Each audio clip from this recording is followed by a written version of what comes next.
আজকে আমরা ক্লাসে প্ল্যান্ট প্যাথোলজি উদ্ভিদ রোগবিদ্যা বিষয়ে একটু আলোচনা করব। স্কুল সার্ভিস কমিশনের বায়োলজিক্যাল সায়েন্সের সিলেবাসের মধ্যে যেটা রয়েছে necrosis, hypoplastic and hyperplastic symptoms of plant disease, mechanism of infection, disease control, a brief knowledge with emphasis on chemical and biological control. তো প্রথমত এন্ডেমিক রোগ কি জানতে হবে, এপিফাইটোটিক রোগ কি জানতে হবে ইত্যাদির ব্যাপারে আমরা চলে আসবো। প্রথমে যেটা জানবো সেটা হচ্ছে নেক্রোসিস কি।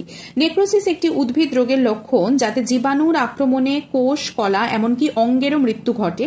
নেক্রোসিস লক্ষণ নানা রকম হয়, যেমন spot, streak, canker, burn, blight, rot, damping off ইত্যাদি। আচ্ছা, নেক্সট হচ্ছে আমরা চলে আসছি যে ডাম্পিং অফ কথাটা বললাম, এটার মানে কি, এটার লক্ষণটা কি। চারা উদ্ভিদের হঠাৎ মৃত্যু ঘটার লক্ষণকে বলা হয় ড্যাম্পিং অফ। এক্ষেত্রে কাণ্ডের গোড়ায় জীবাণুর আক্রমণ ঘটে, ফলে চারা নেতিয়ে পড়ে। পাইথিয়াম, রাইজোপটোনিয়া ইত্যাদি ছত্রাক ড্যাম্পিং অফ ঘটাচ্ছে। এরপরে ক্যাঙ্কার কি, সাধারণত কাষ্ঠল কাণ্ডে যে সকল উন্মুক্ত ক্ষত ক্রমশ ছড়িয়ে পড়ে এবং কখনো কখনো উঁচু টিউমারের মতো হয় তাদেরকে বলা হয় ক্যাঙ্কার, যেরকম নেকটারিয়া, জিমনোস্পোরেঞ্জিয়া প্রভৃতি ছত্রাক কিন্তু ক্যাঙ্কার ঘটাচ্ছে। এরপরে চলে আসছে রট লক্ষণ যুক্ত দুটো রোগের নাম, foot rot of papaya, dry rot of potato. Rot লক্ষণ যুক্ত দুটি রোগের নাম হচ্ছে ফুট রট অফ পাপায়া এবং ড্রাই রট অফ পটাটো, একটা পেঁপের একটা হচ্ছে আলুর। এবার ব্লাইট কি, রোগ জীবাণুর আক্রমণে যখন কোনো অঙ্গ ধ্বংস হয়, বিশেষত যখন বৃদ্ধিপ্রাপ্ত রসালো কলা ধ্বংস হয় তখন তাকে ব্লাইট বলে, যেমন late blight of potato, early blight of potato ইত্যাদি। এবার আসছি এন্ডেমিক রোগটা কি, যে সকল রোগ বছরের পর বছর ধরে কোনো নির্দিষ্ট অঞ্চলের শস্য উদ্ভিদের আক্রান্ত করছে তাদেরকে এন্ডেমিক রোগ বলছে। সেই অঞ্চলের আবহাওয়া রোগ সৃষ্টির পক্ষে অনুকূল বলেই একই অঞ্চলে বারবার একই রোগের প্রাদুর্ভাব ঘটছে। অর্থাৎ শস্য উদ্ভিদের যে রোগ কোনো নির্দিষ্ট অঞ্চলে সীমাবদ্ধ থাকছে তাদেরকে এন্ডেমিক রোগ বলা হয়। যেরকম যদি মানুষের ক্ষেত্রে বলা হয় তাহলে এন্ডেমিক রোগ হচ্ছে যেমন গয়টার, সেরকম। তো এখানে আমরা প্ল্যান্ট প্যাথোলজি পড়ছি, তো সেটার ব্যাপারে জানবো। তো এন্ডেমিক রোগের ক্ষেত্রে যদি একটা উদ্ভিদের আমরা উদাহরণ জানতে চাই তাহলে হবে গমের ফ্লাগ স্মার্ট। পাঞ্জাবের হচ্ছে একটি এন্ডেমিক রোগ, গমের ফ্লাগ স্মার্ট। এরপরে হচ্ছে এপিফাইটোটিক রোগ কি, শস্য উদ্ভিদের যে সকল রোগ অনেকটা এলাকা জুড়ে বিস্তার লাভ করে কিন্তু বহুদিন অন্তর তার প্রাদুর্ভাব ঘটছে তাদেরকে এপিফাইটোটিক রোগ বলা হচ্ছে। শস্য উদ্ভিদের যে সকল রোগ অনেকটা এলাকা জুড়ে বিস্তার লাভ করছে কিন্তু বহুদিন অন্তর প্রাদুর্ভাব ঘটছে তাদেরকে এপিফাইটোটিক রোগ বলা হয়। স্পোরাডিক রোগ কি, যখন কোনো এপিফাইটোটিক রোগের প্রাদুর্ভাব ঘন ঘন হচ্ছে, তার মানে শস্য উদ্ভিদের রোগ অনেকটা এলাকা জুড়ে হচ্ছে কিন্তু বহুদিন পর পর এপিফাইটোটিক হয়, কিন্তু সেই এপিফাইটোটিকটাই যখন ঘন ঘন হচ্ছে এবং বিভিন্ন অঞ্চলে ঘটছে তখন তাকে বলা হয় হচ্ছে স্পোরাডিক রোগ। এরপর আসছে যে লোকালাইজড এবং সিস্টেমিক লক্ষণ, সেটা কি। উদ্ভিদঙ্গে যে স্থানে সংক্রমণ ঘটে যদি রোগ লক্ষণ সেই স্থানে সীমাবদ্ধ থাকে তাকে বলা হয় লোকালাইজড সংক্রমণ, আর যদি সংক্রমণ স্থান সহ উদ্ভিদঙ্গের সর্বত্র রোগ লক্ষণ প্রকাশ পায় তবে তাকে বলা হয় হচ্ছে সিস্টেমিক সংক্রমণ। এরপর সিন্ড্রোম কি, সিন্ড্রোম ব্যাপারটা আমরা বা এই নামটা আমরা শুনেছি। তো সিন্ড্রোমটা কি না, যদি কোনো রোগের একাধিক লক্ষণ থাকে, অর্থাৎ যদি কোনো সংক্রমণের ফলে যে রোগ হলো তার লক্ষণ যদি ক্লোরোসিস, নেক্রোসিস, হাইপারপ্লাসিয়া হয় তবে এই সকল লক্ষণগুলোকে একই সাথে সেই রোগের বলা হয় সিন্ড্রোম, মানে একাধিক লক্ষণকে আমরা একসাথে বলছি সিন্ড্রোম।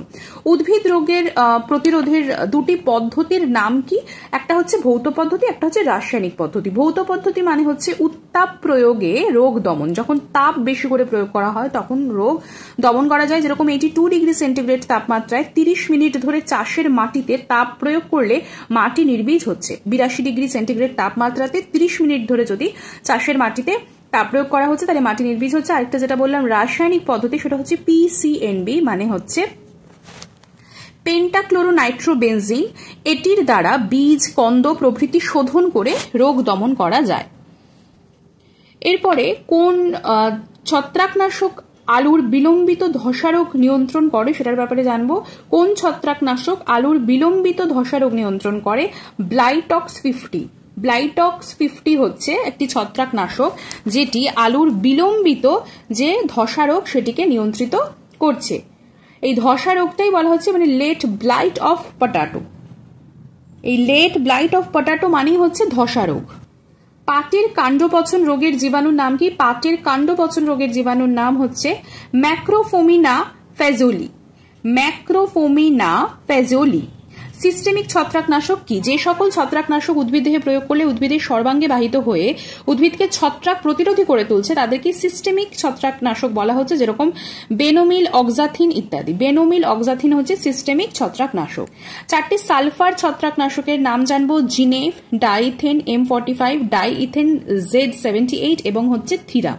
সালফার ছত্রাকনাশক হচ্ছে জিনেভ, ডাইইথেন M45, ডাইইথেন Z78, থিরাম। কপার ছত্রাকনাশক নামের ব্যাপারে জানবো, ব্লাইটক্স 50। ব্লাইটক্স 50 কি বললাম, যে আলুর যে ধসারোগ, বিলম্বিত ধসারোগ, লেট ব্লাইট অফ পটাটো, সেটাকে নিয়ন্ত্রণ করছে। ব্লাইটক্স 50 হচ্ছে কপার ছত্রাকনাশক। ব্লিমিক্স, বোর্দো মিশ্রণ। ব্লাইটক্স 50, ব্লিমিক্স।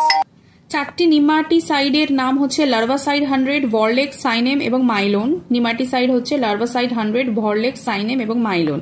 আচ্ছা, উদ্ভিদ সঙ্গরোধ বা প্লান্ট কোয়ারেন্টাইন কি? যে আইনানুগ বাধা নিষেধের দ্বারা কৃষিজাত পণ্য, বাহারি উদ্ভিদ, ফুল বা আধারের আমদানি বা রপ্তানি করার সময় এক দেশ বা অঞ্চল থেকে অন্য দেশ বা অঞ্চলে রোগ জীবাণুর বিস্তার রোধ করা সম্ভব, তাকে উদ্ভিদ সঙ্গরোধ বলা হয়। যে আইনানুগ বাধা নিষেধের দ্বারা কৃষিজাত পণ্য, বাহারি উদ্ভিদ, ফুল বা আধারের আমদানি বা রপ্তানি করবার সময় এক দেশ বা অঞ্চল থেকে অন্য দেশ বা অঞ্চলে রোগ জীবাণুর বিস্তার রোধ করা সম্ভব, তাকে বলা হচ্ছে উদ্ভিদ সঙ্গরোধ বা প্লান্ট কোয়ারেন্টাইন। আর ডোমেস্টিক কোয়ারেন্টাইন কি? যেটা হচ্ছে অন্তর্দেশীয় সঙ্গরোধ। সেটা হচ্ছে নিজের দেশে এক স্থান থেকে অন্য স্থানে উদ্ভিদ বা উদ্ভিদাংশ স্থানান্তরের সময় যে সকল নিয়মবিধি মেনে চলা হয় বা মানতে হয় তাকে অন্তর্দেশীয় সঙ্গরোধ বলে। উদাহরণ হিসেবে বলা যায় যে আমাদের দেশে তামিলনাড়ু, কর্ণাটক, কেরল থেকে আইসিরিয়া পার্চেজি ও তার পোষক উদ্ভিদ অন্য রাজ্যে স্থানান্তর করা সম্পূর্ণভাবে কিন্তু নিষিদ্ধ। 2টি কন্ট্যাক্ট ছত্রাকনাশকের নাম জানবো, সেটা হচ্ছে কন্ট্যাক্ট ফাঙ্গিসাইডস এর নাম, বোর্দো মিশ্রণ এবং হচ্ছে ডাইইথেন Z78। বোর্দো মিশ্রণ এবং ডাইইথেন Z78। এখানে বোর্দো মিশ্রণ হচ্ছে কপার ছত্রাকনাশক, আর যেটা হচ্ছে ডাইইথেন Z78 এটা হচ্ছে সালফার ছত্রাকনাশক। উদ্ভিদ রোগের জৈব নিয়ন্ত্রণের 2টি উদাহরণ, একটা হচ্ছে প্রতিদ্বন্দ্বী জীবাণুর ব্যবহার, একটা হচ্ছে প্রতিদ্বন্দ্বিতা। প্রতিদ্বন্দ্বী জীবাণুর ব্যবহার কি? জীবাণুর শত্রু কোনো অণুজীব ব্যবহার করে রোগ দমন করা। তো যেরকম গ্লিওসেডিয়াম ভার্নিস, এছাড়া রয়েছে ট্রিকোডার্মা হেজিরেনাম প্রভৃতি জীবাণু বাজারে গ্লিওকার্ড এবং এফস্টপ নামে পাওয়া যায়। এদের ব্যবহার করলে কাঠের পচন রোগ যেটা সেটা দমন করা যায়। এটা প্রতিদ্বন্দ্বী জীবাণুর ব্যবহার, জীবাণুর শত্রু কোনো অণুজীব ব্যবহার করে রোগ দমন করা। কি কি বললাম? গ্লিওক্লেডিয়াম ভেরেন্স এবং হচ্ছে ট্রাইকোডার্মা হার্জিয়েনাম, যেগুলো গ্লিওক্লেডিয়াম ভার্নেস হচ্ছে গ্লিওকার্ড হিসেবে এবং ট্রাইকোডার্মা হ্যাজারিয়াম হচ্ছে এফ স্টপ হিসেবে পাওয়া যাচ্ছে। এদের ব্যবহার করে কাঠের পচন রোগ দমন করা যায়। এরপর হচ্ছে প্রতিদ্বন্দ্বিতা। কিছু উদ্ভিদ যেরকম ট্যাগেটিস প্যাটুলা, সরগম, সুডান্স উদ্ভিদের মূল নিঃসৃত রস মাটিতে বসবাসকারী নিমাটোড কৃমি নাশ করছে, তাই চাষের আগে এই সকল উদ্ভিদ চাষ করে রোগ প্রতিরোধ করা যায়। সরগম, সুডান্স এবং টার্গেটস প্যাটুলা উদ্ভিদের মূল নিঃসৃত রস মাটিতে বসবাসকারী নিমাটোড কৃমি নাশ করছে, তাই চাষের আগে এই সকল উদ্ভিদ চাষ করে প্রতিরোধ করা যায়। এরপর হচ্ছে হাইপার প্যারাসিটিজম। হাইপার প্যারাসিটিজম কি? পরজীবীদের ওপর পরজীবী রূপে বাস করাকে বলা হয় হাইপার প্যারাসিটিজম। পরজীবীদের ওপরই পরজীবী রূপে বাস করা।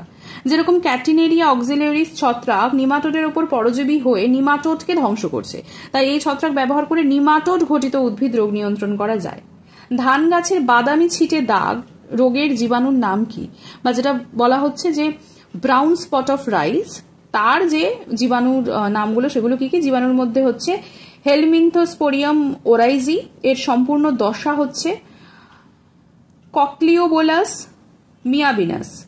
গমের কাণ্ডের মরিচা রোগ, তার জীবাণুর নাম পুসিনা গ্র্যামিনিস। আলুর বিলম্বিত ধসা রোগের জীবাণুর নাম ফাইটোপ্যাথোরা ইনফেস্টান্স। জৈব পদ্ধতিতে রোগ নিয়ন্ত্রণ পরিবেশ সহযোগী কেন? এই পদ্ধতিতে ফসলে বিষক্রিয়া হয় না, এই পদ্ধতি পরিবেশ দূষণ ঘটায় না, ফলে বাস্তুতন্ত্র সুনিশ্চিত থাকে। এই পদ্ধতি হচ্ছে কম ব্যয় সাপেক্ষ। ইনকিউবেশন কি? ইনকিউবেশন পিরিয়ড কি? জীবাণু সংক্রমণ এবং রোগ লক্ষণের বাহ্যিক প্রকাশের মধ্যবর্তী যে সময় তাকে বলা হয় হচ্ছে ইনকিউবেশন পিরিয়ড। কোনো প্যাথোজেনের রোগ সৃষ্টি করার আপেক্ষিক ক্ষমতাকে বলে প্যাথোজেনেসিটি। নেক্রোসিস বা পচনযুক্ত রোগ লক্ষণে আক্রান্ত অঙ্গের কোষ মরে যায় এবং শুকিয়ে হলুদ হয়ে যায় বা পোড়া দাগের মতো হয়, যেরকম আলুর বিলম্বিত ধসা রোগ। ব্লাইট বা ধসার লক্ষণগুলি হচ্ছে আক্রান্ত অংশে পোড়া দাগের মতো ক্ষত তৈরি করা, কলা মরে যাচ্ছে এবং হলদে বা কালো বর্ণ ধারণ করছে এবং পচা দুর্গন্ধ হচ্ছে। প্যাথোজেন কি? যে বস্তু বা বাহক জীবের সংস্পর্শে স্থায়ী সঙ্গ দ্বারা রোগ সৃষ্টি করার ক্ষমতা রাখে, ওই বস্তুকে প্যাথোজেন বা রোগ জীবাণু বলা হয়। প্রতিকূল জীব সংক্রামক অঙ্গ থেকে তৈরি ইনোকুলাম বা রোগ সৃষ্টিকারী উপাদানকে প্রাথমিক ইনোকুলাম বলে, আর রোগগ্রস্ত উদ্ভিদ দেহে তৈরি ইনোকুলামকে বলা হয় গৌণ ইনোকুলাম। তাহলে প্রতিকূল জীবী সংক্রামক অঙ্গ থেকে তৈরি ইনোকুলাম বা রোগ সৃষ্টি উপাদানকে প্রাথমিক ইনোকুলাম বলছে, রোগগ্রস্ত উদ্ভিদ দেহে তৈরি ইনোকুলামকে গৌণ ইনোকুলাম বলা হচ্ছে। এরপরে হচ্ছে ইমিউনিটি কি? রোগ জীবাণু প্রতিহত করার পোষকের যে সহজাত ক্ষমতা তাকে ইমিউনিটি বলছে। জীবাণুর আক্রমণ হলে দেহে যে রোগ হবে এমন নয়, ইমিউনিটি লোপ পেলে বা কম হলে জীবাণুর আক্রমণে রোগ হবে। ইনোকুলাম পোটেনশিয়ালটা কি? পোষক দেহে রোগ সৃষ্টি করার জন্য যে পরিমাণ বা সংখ্যক ইনোকুলাম প্রয়োজন হয় তাকে ইনোকুলাম পোটেনশিয়াল বলা হয়। রেজিস্ট্যান্স ক্ষমতা কি? উদ্ভিদ দেহে রোগ জীবাণু প্রবেশে বাধা দেওয়া বা প্রবেশের পর জীবাণুর বৃদ্ধিতে বাধা দেওয়ার যে ক্ষমতা তাকে রেজিস্ট্যান্স ক্ষমতা বলে। উচ্চ রেজিস্ট্যান্সের মাধ্যমে কিন্তু ইমিউনিটি গড়ে ওঠে। হাইপারপ্লাসিয়া কি? কিছু কিছু জীবাণু আক্রমণের ফলে পোষক উদ্ভিদের অস্বাভাবিক বৃদ্ধি ঘটে। যখন উদ্ভিদ অঙ্গের অস্বাভাবিক বৃদ্ধি সেই অঙ্গের কোষের সংখ্যার বৃদ্ধির ফলে ঘটছে তাকে বলা হয় হাইপারপ্লাসিয়া। যখন অঙ্গের অস্বাভাবিক বৃদ্ধি সেই অঙ্গের কোষের আকার বৃদ্ধির ফলে ঘটছে তাকে বলা হয় হচ্ছে হাইপারট্রফি। তাহলে হাইপারপ্লাসিয়া হচ্ছে যখন উদ্ভিদ অঙ্গের অস্বাভাবিক বৃদ্ধি সেই অঙ্গের কোষের সংখ্যা বৃদ্ধির ফলে হচ্ছে, আর যখন অঙ্গের অস্বাভাবিক বৃদ্ধি সেই অঙ্গের কোষের আকার বৃদ্ধির ফলে হচ্ছে। একটা সংখ্যার বৃদ্ধি হলে হাইপারপ্লাসিয়া, আর আকার বৃদ্ধি হলে হাইপারট্রফি। হাইপোপ্লাসিয়া কি বা অ্যাট্রফি কি? কিছু কিছু জীবাণুর আক্রমণের ফলে উদ্ভিদ অঙ্গের বৃদ্ধি ব্যাহত হচ্ছে বা সমগ্র উদ্ভিদের বৃদ্ধি ব্যাহত, উদ্ভিদ খর্ব হয়ে যাচ্ছে, এটাই হচ্ছে হাইপোপ্লাসিয়া বা অ্যাট্রফি। প্যাথোজেনেসিটি এবং ভেরুলেন্সের মধ্যে তফাৎ কি? প্যাথোজেন বা জীবাণু রোগ সৃষ্টি করার ক্ষমতাই হচ্ছে প্যাথোজেনেসিটি। এবার একটি জীবাণু রোগ সৃষ্টি ক্ষমতার মাত্রাকে, কতটা মাত্রা, সেই মাত্রাটাকে বলা হয় হচ্ছে ভেরুলেন্স। বোর্ডো মিশ্রণের ব্যাপারে তো শুনলাম, তো বোর্ডো মিশ্রণটা কি? সেটা হচ্ছে কপার সালফেট, চুন ও জলের মিশ্রণে তৈরি ছত্রাকনাশককে বলা হয় হচ্ছে বোর্ডো মিশ্রণ। কপার সালফেট, চুন এবং জলের মিশ্রণ, কপার সালফেট ও ক্যালসিয়াম হাইড্রোক্সাইড জলে মিশ্রিত করে বোর্ডো মিশ্রণ তৈরি করা হয়। আচ্ছা, তাম্রযুক্ত ছত্রাকনাশকের উদাহরণ হচ্ছে copper oxychloride. Copper oxychloride. Koch postulate কি? এবং কোন জীবাণু কোন রোগ সৃষ্টিতে সক্ষম কি না বা কতটা সক্ষম তা সঠিক নির্ণয়ের জন্য রবার্ট কক যে প্রস্তাব দেন তাকেই কক পস্টুলেট বলে। জীবাণু ঘটিত রোগের ক্ষেত্রে জীবাণু সেই রোগ লক্ষণেরও রোগ সৃষ্টির সাথে সম্পর্কযুক্ত। দুটি পারদ ঘটিত ছত্রাকনাশকের নাম mercury chloride, mercurous chloride. Benzene ঘটিত ছত্রাকনাশক পেন্টোক্লোরো নাইট্রোবেনজিন বা পিসিএনবি বা বট্রাল। লাইম সালফার কি? কলিচুন, গন্ধক, জল যথাক্রমে 4:8:5 অনুপাতে মিশিয়ে ফুটিয়ে লাইম সালফার দ্রবণ প্রস্তুত করা হয়। এই ছত্রাকনাশক ফল চাষে বিভিন্ন রোগ দমন করা হয়। দুটি অ্যান্টিবায়োটিকের নাম হচ্ছে ছত্রাক ঘটিত গ্রিসিওফালভিন এবং ব্যাকটেরিয়া ঘটিত টেট্রাসাইক্লিন। দুটি উদ্ভিদ হরমোনের নাম যারা রোগ দমন করে উদ্ভিদদের, কাইনেটিন, জিব্বারেলিক অ্যাসিড, ম্যালিক হাইড্রোজাইড। আর দুটি ফিউমেগ্যান্টের নাম হচ্ছে ইথিলিন ডাইব্রোমাইড এবং মিথাইল ব্রোমাইড।